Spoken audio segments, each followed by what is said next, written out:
Retournons-nous donc quelques instants sur cette année 2014. Tout d'abord, il y a quelques mois, les Maromais et les Maromaises ont souhaité, à une très large majorité, nous renouveler leur confiance, ainsi qu'aux élus qui m'accompagnent, et cela dès le premier tour. Je prends toute la mesure de cette confiance qu'ils m'accordent pour relever les défis qui se présentent à nous, et cela dès cette année.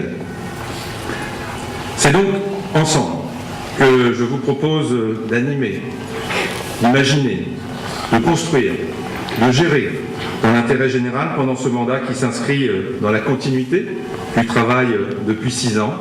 2014 aura été, à n'en pas douter, une année où notre commune aura retenu l'attention de nos institutions, avec l'installation d'une nouvelle agence du Pôle emploi sur plus de 900 mètres carrés dans la nouvelle résidence Les Vikings, qui a vu ses premiers locataires s'installer. Avec la venue de la ministre Laurence Rossignol, chargée des personnes âgées et de l'autonomie, qui est venue nous remettre en personne à la maison de retraite du village des Aubépins le prix de la plus belle réalisation médico-sociale pour personnes âgées. Je salue ici la présence de Madame la directrice, Madame Mangou.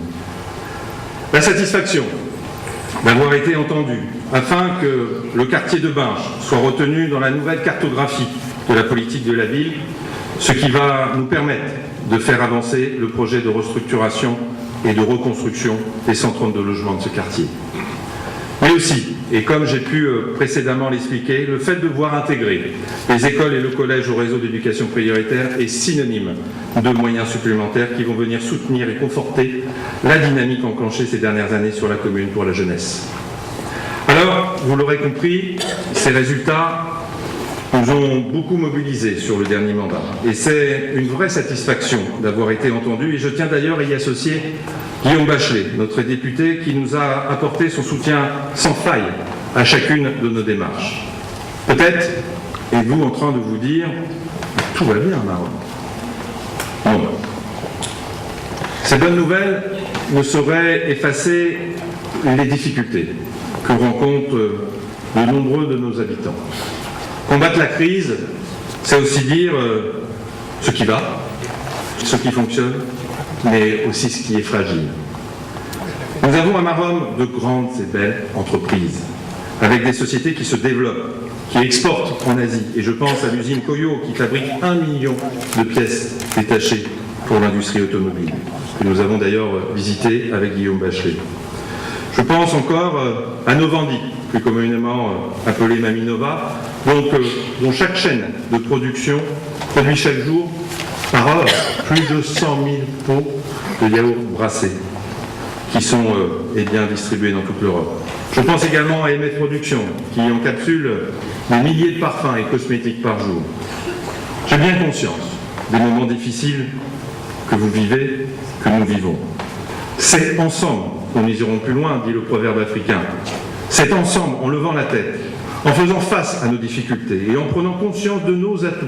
Ne l'oublions pas, nous avons la chance de vivre dans un des quelques pays du monde où les enfants vont à l'école, où nous avons une protection sociale unique, où il ne faut pas faire plusieurs heures de route pour avoir accès aux soins, où nous l'avons avec de l'eau potable, où nous sommes libres de nous exprimer, de nous déplacer.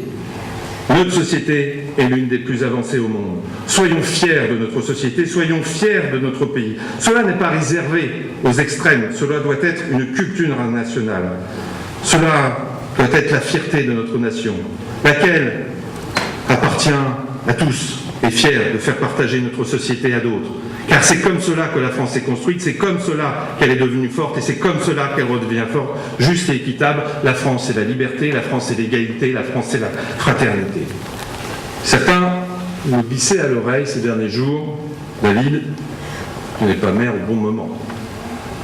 Oui, je suis maire au bon moment. Car une difficulté n'est pas un échec, c'est un challenge. Oui, je suis maire au bon moment parce que j'ai une bonne équipe autour de moi, car seul, je marcherai sans doute plus vite, mais j'en suis sûr, ensemble, nous marcherons plus loin et nous réussirons le défi qui se présente à nous, car nous sommes motivés et volontaires. Il s'agit de la construction de notre grande et belle médiathèque.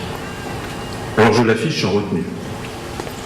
Grande et belle, sans aucune objectivité et sans aucune modestie, car ce projet, il me tient à cœur, il nous tient à cœur.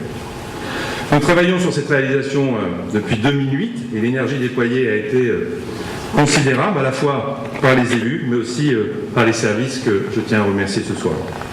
Ce nouvel équipement qui ouvrira ses portes dans quelques jours, les Maromais ont choisi de le prénommer le séquoia, en référence à cet arbre de plus de 150 ans qui transperce ce nouveau lieu culturel que nous avons équipé de plus de 18 000 nouveaux livres, avec tout ce qui doit composer une médiathèque du XXIe siècle. Nous allons maintenant écrire 2015, en pesant chaque mot, en donnant un sens à nos phrases, à nos actions, pour que chacun puisse vivre cette nouvelle année dans un esprit conquérant, afin de préparer les enjeux qui nous attendent. Que cette nouvelle année soit pour vous une année de sérénité, où vous pourrez vous projeter afin d'accomplir vos projets. L'adage de Guillaume le Conquérant, un adage vieux de 10 siècles, mais qui n'a pas pris une ride et vous permettra, j'en suis convaincu, de passer une bonne année 2015. Je cite, « Rien n'est impossible, il suffit d'audace ». Merci de votre attention.